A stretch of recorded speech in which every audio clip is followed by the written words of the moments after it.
तब्दीली के साथ बदलते भारत की शान।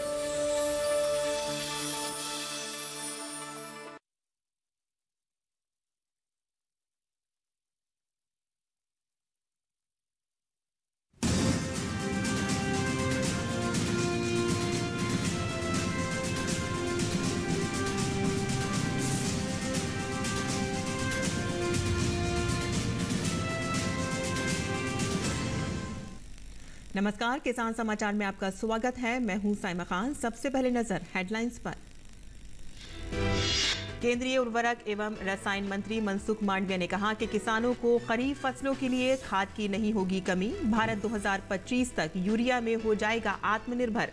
उर्वरक सेक्टर में साझेदारी बढ़ाने के लिए मांडविया के नेतृत्व में उच्च स्तरीय दल ने जॉर्डन का किया दौरा।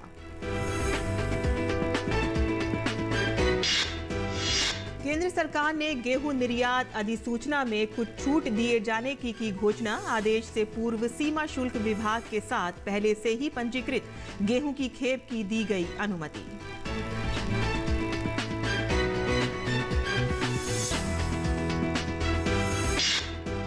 इस बार विश्व डेयरी शिखर सम्मेलन की मेजबानी करेगा भारत। 12 से 15 सितंबर को आयोजित होने वाले इस सम्मेलन में करीब 45 देश लेंगे हिस्सा। दूध के उत्पादन और उसकी गुणवत्ता को बढ़ाना है सम्मेलन का मकसद।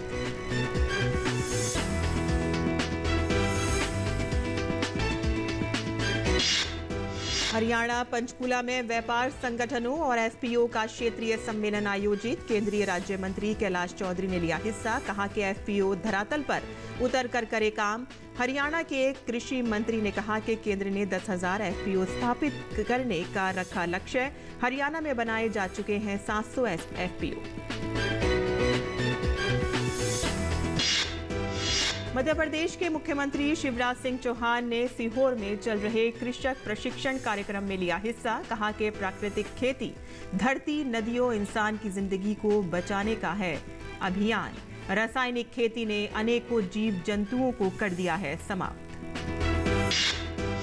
देश के कई राज्यों में बाढ़ और बारिश से जनजीवन अस्त व्यस्त। असम में बाढ़ से 26 जिलों में 4 लाख से ज्यादा लोग प्रभावित, 8 लोगों की मौत।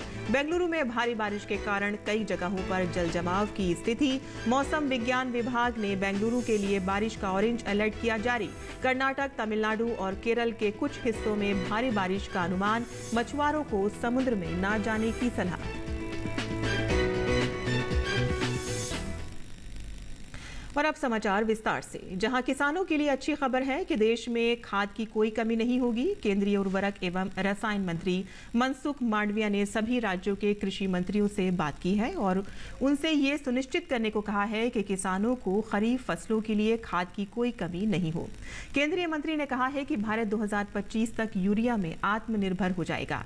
वैश्विक उर्वरक संकट के मद्देनजर उर्वरक सेक्टर में साझेदारी बढ़ाने के लिए केंद्र रसायन एवं उर्वरक मंत्री मनसुख मांडविया के नेतृत्व में एक उच्च स्तरीय दल ने जॉर्डन का दौरा किया है।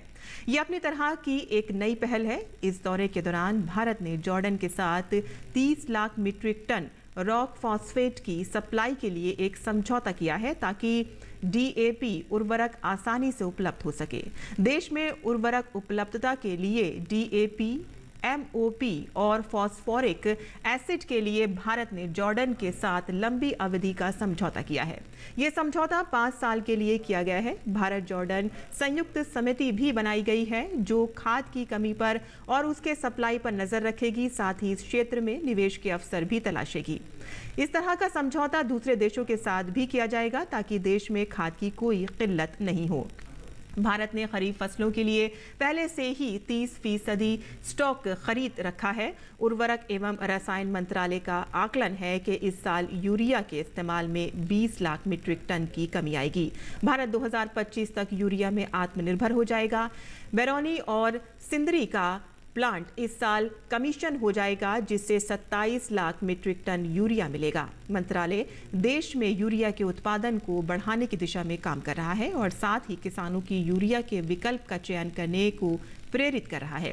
किसानों को नैनो यूरिया, ऑर्गेनिक खाद और संतुलित उर्वरक इस्तेमाल पर जोर देने के लिए जागरूक किया जा रहा है ताकि यूरिया पर उनकी निर्भरता कम हो।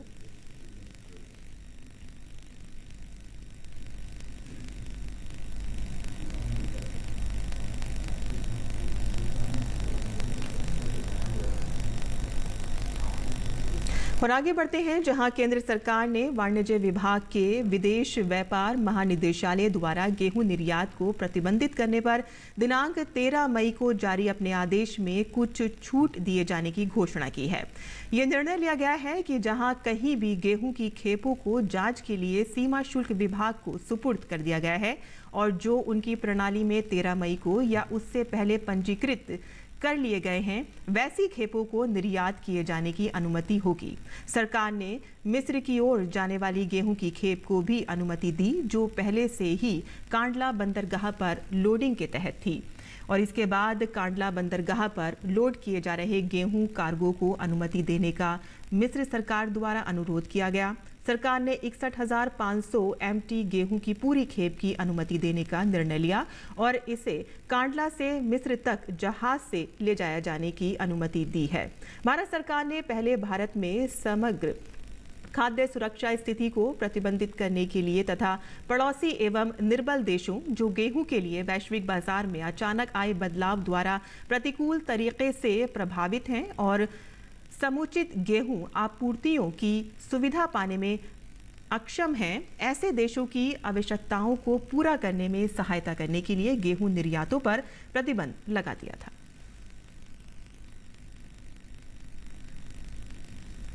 हरियाणा पंचकूला में formation and promotion of FPO की योजना के अंतर्गत समुदाय आधारित व्यापार संगठनों और FPO का क्षेत्रीय सम्मेलन आयोजित किया गया, जिसमें किसान कल्याण राज्य मंत्री कैलाश चौधरी ने मुख्य अतिथि के तौर पर शिरकत की। इस अवसर पर हरियाणा के कृषि एवं किसान कल्याण मंत्री JP दलाल भी उपस्थित रहे।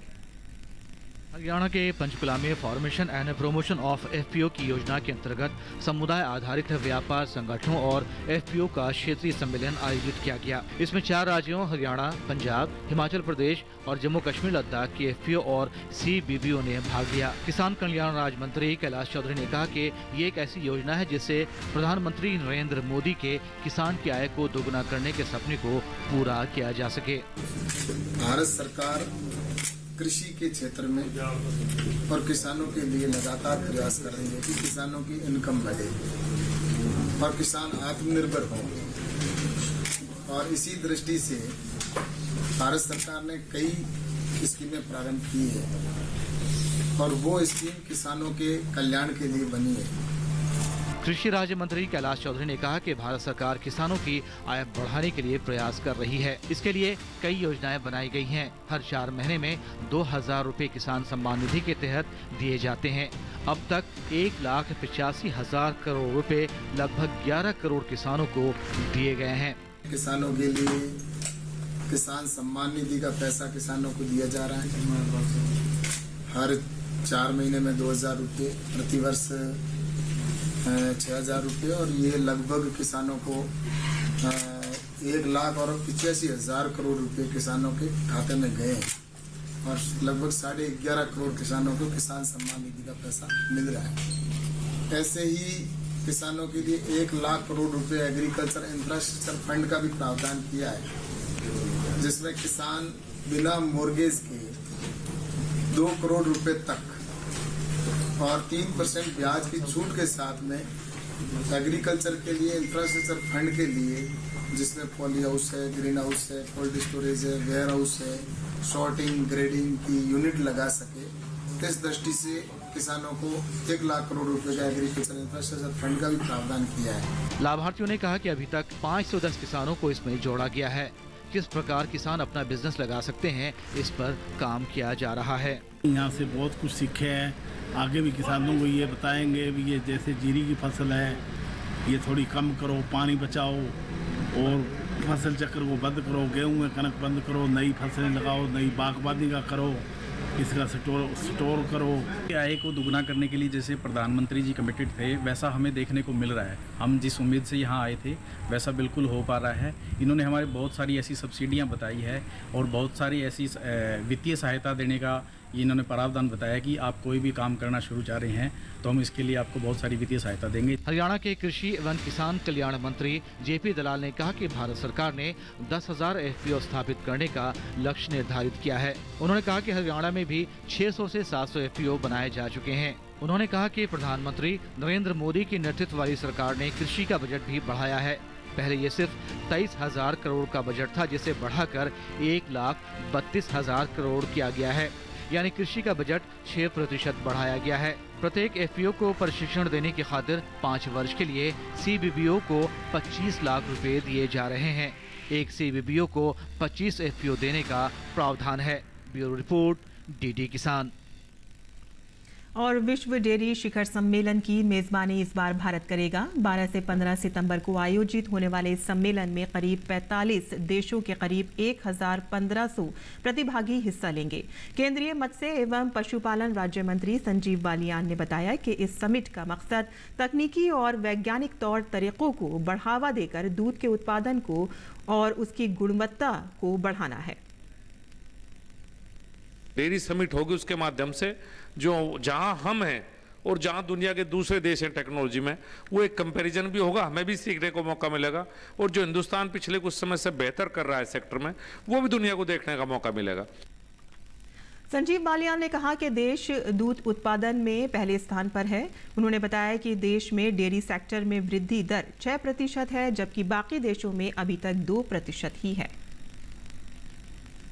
पूरी दुनिया में ग्रोथ रेट इस सेक्टर की मात्र 2% है और हमारे देश में करीब 6% है। ये भी बहुत दुनिया से अलग है और मुझे लगता है कि आने वाले समय में शायद ये और ज़्यादा ग्रोथ रेट और होगी। अभी इंडिया मिल्क प्रोडक्शन में दुनिया में नंबर 1 है। करीब 21 करोड़ टन दूध का प्रोडक्शन हम कर रहे हैं और अच्छी बात यह है कि अब हम जो वर्ल्ड में अवेलेबिलिटी है दूध की 310 ग्राम पर डे, उससे बढ़ के हम 427 ग्राम पर डे पे है। ये काफ़ी बड़ा अंतर है, जो आप कह सकते हैं पिछले कुछ समय जो परिवर्तन है।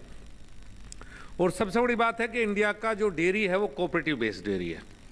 शायद दुनिया में किसी कंट्री में जो कॉस्ट है, जो सेलिंग प्राइस है, उसका 70% तक नहीं मिलता होगा, जो कि हिंदुस्तान में जहाँ जहाँ भी कोऑपरेटिव है उस सेक्टर में 70% तक जो जितनी दूध की सेलिंग प्राइस होगी वो किसान की अवेलेबिलिटी है। ये एक बहुत बड़ी बात है। और वीडियो कॉन्फ्रेंसिंग के जरिए सीहोर में कृषक प्रशिक्षण कार्यक्रम में मध्य प्रदेश के मुख्यमंत्री शिवराज सिंह चौहान ने कहा कि प्राकृतिक खेती केवल कर्मकांड नहीं है, बल्कि धरती, नदियों, इंसान की जिंदगी को बचाने का अभियान है। ये धरती केवल मनुष्यों के लिए नहीं है, पशु पक्षी, कीट पतंगे, जीव जंतुओं के लिए भी है। प्राकृतिक खेती केवल कर्मकांड नहीं है, धरती को बचाने का अभियान है, नदियों को बचाने का अभियान है, इंसान की जिंदगी को बचाने का भी अभियान है। ये धरती केवल मनुष्यों के लिए नहीं है, पशु पक्षी, कीट पतंगे, जीव जंतु, उनके लिए भी है। और शिवराज सिंह चौहान ने कहा कि रासायनिक खेती ने अनेकों जीव जंतु को समाप्त कर दिया है। जितनी मात्रा में हम रासायनिक खाद और कीटों को मारने के लिए अलग अलग दवाइयां डाल रहे हैं, उससे केवल कीट नहीं मरते, बल्कि जब उस फसल से उत्पन्न हुआ भोजन हम करते हैं तो मनुष्य के शरीर में जाकर उन्हें भी नुकसान पहुंचता है। रासायनिक खेती ने केमिकल फर्टिलाइजर में अनेकों जीव जंतु, कीट मित्रों को भी समाप्त कर दिया है। धरती का स्वास्थ्य तेजी से बिगड़ रहा है। अब जितनी मात्रा में हम रासायनिक खाद डाल रहे हैं, कीटों को मारने के लिए अलग अलग दवाइयां डालते हैं, उससे केवल कीट नहीं मरते, वो कीटनाशक जब वो भोजन हम करते हैं उन फसलों से उत्पन्न हुआ तो मनुष्य के शरीर में जाके मनुष्य के शरीर को भी नुकसान पहुंचाता है। और आसाम में मूसलाधार बारिश और बाढ़ के कारण कल भी स्थिति गंभीर बनी रही। कोपिली नदी अभी भी खतरे के निशान से ऊपर बह रही है, जबकि ब्रह्मपुत्र और उसकी कई सहायक नदियों का जलस्तर बढ़ गया है। असम राज्य आपदा प्रबंध प्राधिकरण की ताज़ा रिपोर्ट के अनुसार अब तक 26 जिलों के 1089 गांव बाढ़ से प्रभावित हुए हैं। ताज़ा रिपोर्ट के अनुसार 4,03,000 से अधिक लोग प्रभावित हैं और 32,944 हेक्टेयर कृषि भूमि जलमग्न हो रखी है। सरकार ने अलग अलग स्थानों पर 178 राहत शिविर और केंद्र स्थापित किए हैं और लगभग 40,000 लोगों ने इन शिविरों और केंद्रों में शरण ले रखी है। पिछले 24 घंटों में उदलगुरी जिले में बाढ़ के कारण एक व्यक्ति की मौत हो गई है और नागांव जिले के एक व्यक्ति के लापता होने की सूचना है। कई जगहों पर नदी के तटबंध टूट गए हैं। खासकर दीमा हसाओ जिले में कई जगहों पर सड़क और रेल संपर्क बुरी तरह से प्रभावित हुआ है। नॉर्थ फ्रंटियर रेलवे ने कहा है कि कनेक्टिविटी बहाल करने के प्रयास जारी हैं और अब तक 12 स्थानों पर बहाली का काम पूरा किया जा चुका है। वहीं केरल में मौसम विभाग ने बुधवार को अत्यधिक तेज वर्षा का अनुमान देखते हुए 7 उत्तरी जिलों के लिए ऑरेंज अलर्ट जारी किया है। मौसम विभाग के अनुसार त्रिशूर, पलक्कड़, मलप्पुरम, कोझिकोड, वायनाड, कन्नूर और कासरगोड जिलों में आज बहुत ही तेज बारिश होने की संभावना जताई जा रही है और अलपुजा, कोट्टयम, इडुक्की और एर्नाकुलम जिलों तथा लक्षद्वीप के लिए तेज वर्षा का येलो अलर्ट जारी किया गया है। मौसम विभाग ने बताया है कि केरल के तटवर्तीय क्षेत्रों और लक्षद्वीप में 40 से 50 किलोमीटर से लेकर 60 किलोमीटर प्रति घंटे की गति से हवाएं चलने का अनुमान है। मछुआरों को समुद्र में नहीं जाने की सलाह दी गई है। और अब बात करते हैं मंडी भाव की और आइए देखते हैं कि देश भर की मंडियों का क्या भाव है।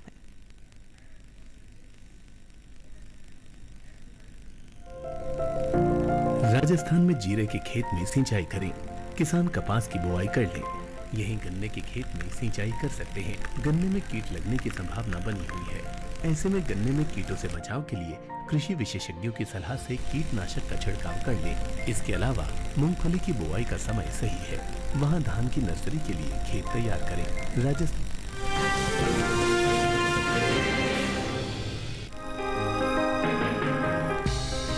देश से होने वाले मक्का के निर्यात में इजाफा देखने को मिला है। वित्त वर्ष 2020-21 के दौरान निर्यात में 7 गुना से ज्यादा की बढ़ोतरी हुई है। वाणिज्य मंत्रालय की संस्था एपीडा के अनुसार 2020-21 के दौरान देश से 28,79,000 टन मक्का का निर्यात हुआ है, जबकि वित्त वर्ष 2019-20 के दौरान देश से सिर्फ 3,70,000 टन ही मक्का का निर्यात हो सका था। वैश्विक बाजार में भारतीय मक्का की कीमत उचित लग रही है और भारत अच्छी गुणवत्ता और मानक की मक्का को वाजिब दाम में वैश्विक बाजार में उपलब्ध करा रहा है। यही वजह है कि भारत की मक्का की मांग वैश्विक बाजार में बढ़ी है। भारत मक्का का निर्यात मुख्य रूप से वियतनाम, म्यांमार, मलेशिया, बांग्लादेश और नेपाल के अलावा दूसरे देशों में भी करता है। फिलहाल कृषि उपज मंडियों में इन दिनों मक्का की आवक सामान्य बनी हुई है। मंगलवार को अधिकांश मंडियों में मक्का बिकवाली के लिए पहुंची। वहीं बात इसके भाव की करें तो एगमार्क नेट के अनुसार गुजरात की जंबूसर मंडी में मक्का का कारोबार स्थिर भाव पर हुआ। यहां 16 और 17 मई को मक्का की खरीद 1,700 रुपए पर हुई। वहीं महाराष्ट्र की जलगांव मंडी में 17 मई को मक्का का भाव रहा 2,125 रुपए। उत्तर प्रदेश की तरफ रुख करें तो यहाँ की अलीगढ़ मंडी में 16 मई को मक्का का भाव रहा 1,890 रुपए, जो कि 17 मई को 10 रुपए बढ़कर 1,900 रुपए हो गया। वहीं सहारनपुर मंडी में मक्का की खरीद फरोख्त बिना किसी बदलाव के साथ हुई। यहाँ 16 मई को मक्का का भाव रहा 2,000 रुपए, जो कि 17 मई को भी 2,000 रुपए पर टिका रहा। आपको बता दें कि भारत में मक्के की खेती साल भर की जाती है। ये मुख्य रूप से एक खरीफ फसल है। भारत में चावल और गेहूं के अलावा मक्का भी एक महत्वपूर्ण अनाज की फसल है। ये देश के कुल खाद्यान्न उत्पादन का लगभग 10% है। मनुष्यों के लिए मुख्य भोजन और पशुओं के लिए गुणवत्तापूर्ण फीड के अलावा मक्का हजारों औद्योगिक उत्पादों के लिए एक बुनियादी कच्चे माल के रूप में भी इस्तेमाल में लाई जाती है। वहीं बात मक्का की पैदावार की करें तो इस साल घरेलू स्तर पर मक्का की रिकॉर्ड उपज होने का अनुमान जताया गया है। देश में इस साल मक्का की पैदावार बीते साल के मुकाबले 7,70,000 टन ज्यादा हो सकती है। इसका असर कृषि उपज मंडियों में मक्का के भाव पर देखने को मिल सकता है। कृषि मंत्रालय की ओर से हाल ही में जारी ताज़ा आंकड़ों के अनुसार मक्का की कुल पैदावार 3 करोड़ 24 लाख टन के पार जा सकती है, जबकि बीते साल इस दौरान मक्का की उपज महज 3 करोड़ 16 लाख 50 हजार टन ही रही थी।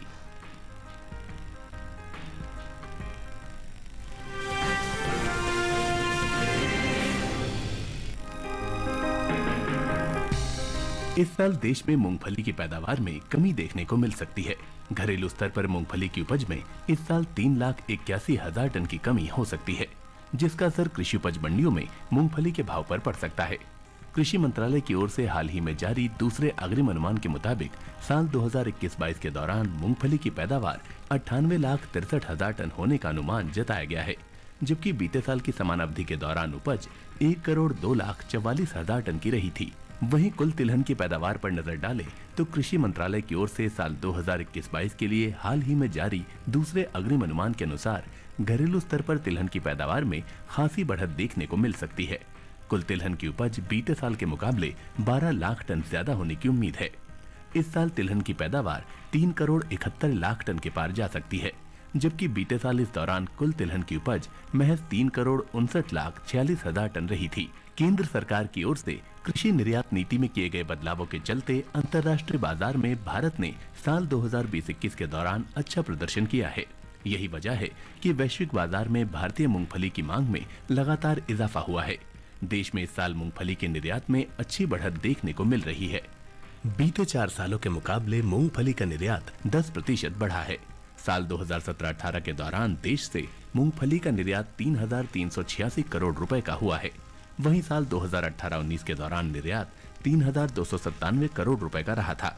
हालांकि साल 2019-20 के दौरान मूंगफली के निर्यात में 1,799 करोड़ रुपए का जोरदार इजाफा हुआ और निर्यात 5,000 करोड़ रुपए के पार पहुंच गया, जबकि साल 2020-21 के दौरान मूंगफली का निर्यात 5,380 करोड़ रुपए के पार पहुंच गया है। फिलहाल कृषि उपज मंडियों में मूंगफली की आवक सामान्य है।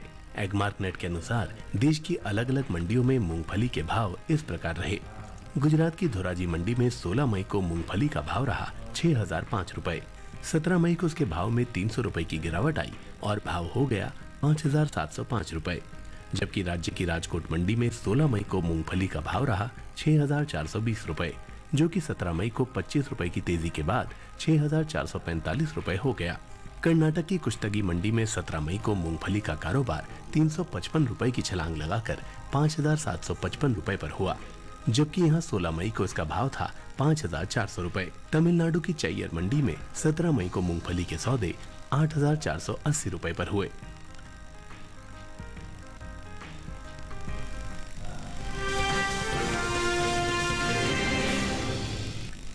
और अब बात करते हैं मौसमी खेती की, और आइए देखते हैं कि इस मौसम में किसान कैसे करें अपने फसलों का रखरखाव। राजस्थान में जीरे के खेत में सिंचाई करें। किसान कपास की बुआई कर लें। यहीं गन्ने के खेत में सिंचाई कर सकते हैं। गन्ने में कीट लगने की संभावना बनी हुई है। ऐसे में गन्ने में कीटों से बचाव के लिए कृषि विशेषज्ञों की सलाह से कीटनाशक का छिड़काव कर लें। इसके अलावा मूंगफली की बुआई का समय सही है। वहाँ धान की नर्सरी के लिए खेत तैयार करें। राजस्थान में मूंग के खेत में सिंचाई कर लें। यहाँ पपीते की रोपाई कर सकते हैं। इसके साथ ही बाजरे की बुआई करें। अभी भिंडी में कीटों से बचाव के लिए कृषि विशेषज्ञों की सलाह से कीटनाशक छिड़कें। गुजरात में गन्ने के खेत में जरूरी उर्वरक इस्तेमाल करें। किसान धान के खेत में जरूरी उर्वरक डालें। धान के खेत से पानी की निकासी का उचित प्रबंध कर लें। साथ ही भिंडी के खेत में निराई कर सकते हैं। वहीं लोबिया के खेत में निराई करते रहें। लोबिया के खेत में सिंचाई कर लें। गुजरात में बीन के खेत में सिंचाई करें। बीन के खेत में निराई करते रहें। गुजरात में अरहर के खेत से खरपतवार निकालें। किसान उड़द के खेत से घास फूस निकालें। इस समय बैंगन में कीट लगने की आशंका है। ऐसे में बैंगन में कीटों से बचाव के लिए कृषि विशेषज्ञों की सलाह से कीटनाशक छिड़कें।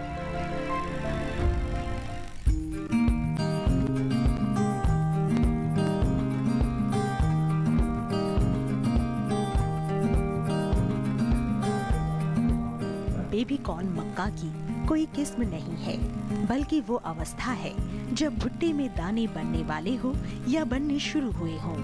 इसका इस्तेमाल सलाद के साथ साथ सब्जी, खीर और हलवे में भी होता है। भारत में इसकी खेती मुख्य रूप से शहरों से सटे इलाकों में होती है। ये काफी पोषक है और शायद यही बढ़ती हुई मांग की वजह है। इसके खेत की तैयारी आम मक्का की तरह ही होती है और इसे 2 तरह से उगाया जाता है। आदर्श अवस्था में 1 हेक्टेयर में 58,000 पौधे लगाए जाते हैं, इस पद्धति में स्वीट और बेबी कॉर्न दोनों ही प्राप्त होते हैं। दूसरी पद्धति में 1 हेक्टेयर जमीन पर पौधों की संख्या 2.25 लाख के करीब होती है।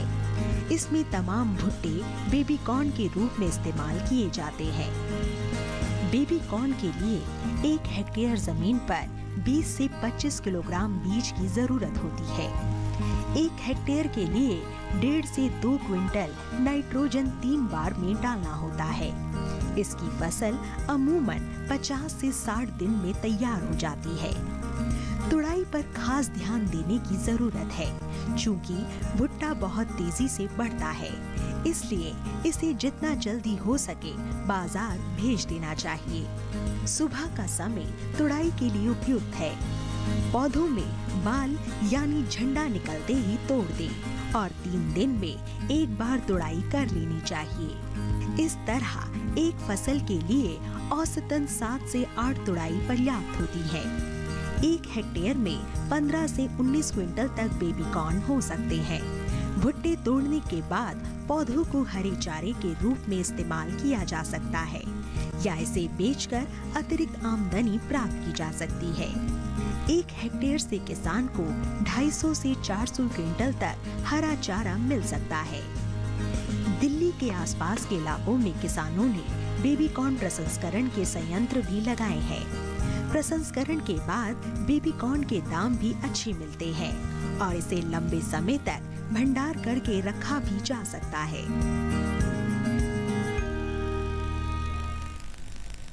और खेती किसानी की खबरों के बाद अब नजर डाल लेते हैं खास खबरों पर। कांग्रेस आला कमान से काफी वक्त से नाराज चल रहे गुजरात प्रदेश अध्यक्ष हार्दिक पटेल ने इस्तीफा दे दिया है। हार्दिक पटेल ने ट्वीट करके इसकी जानकारी दी। उन्होंने लिखा कि मैं हिम्मत करके कांग्रेस पार्टी के पद और पार्टी की प्राथमिक सदस्यता से इस्तीफा देता हूं। मुझे विश्वास है कि मेरे इस निर्णय का स्वागत मेरा हर साथी और गुजरात की जनता करेगी। सुप्रीम कोर्ट ने पूर्व प्रधानमंत्री राजीव गांधी की हत्या के मामले में उम्र कैद की सजा काट रहे दोषियों में से एक एजी पेरारिवलन को रिहा करने का आदेश दिया है। पेरारिवलन पिछले 31 सालों से जेल में बंद हैं। और शीना बोरा हत्याकांड मामले में जेल में बंद इंद्राणी मुखर्जी को सुप्रीम कोर्ट से जमानत मिल गई है। इंद्राणी मुखर्जी पिछले 6 सालों से जेल में बंद है, जिसके आधार पर कोर्ट ने उनकी रिहाई का आदेश दिया है। इंद्राणी ने दलील दी थी कि उनका मुकदमा 6 सालों से भी ज्यादा समय से चल रहा है।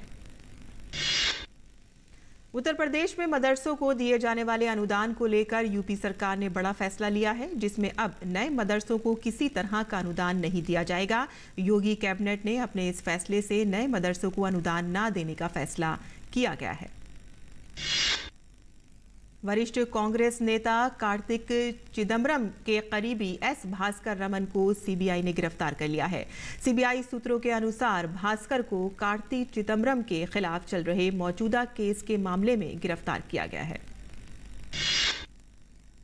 भारतीय नौसेना ने डीआरडीओ के सहयोग से बालासोर में पहली स्वदेशी रूप से विकसित नौसेना एंटी शिप मिसाइल का सफलतापूर्वक प्रशिक्षण किया है। ये कदम आत्मनिर्भर भारत की दिशा में एक और महत्वपूर्ण कदम है। और किसान समाचार में आज के लिए बस इतना ही। अनुमति दें। नमस्कार।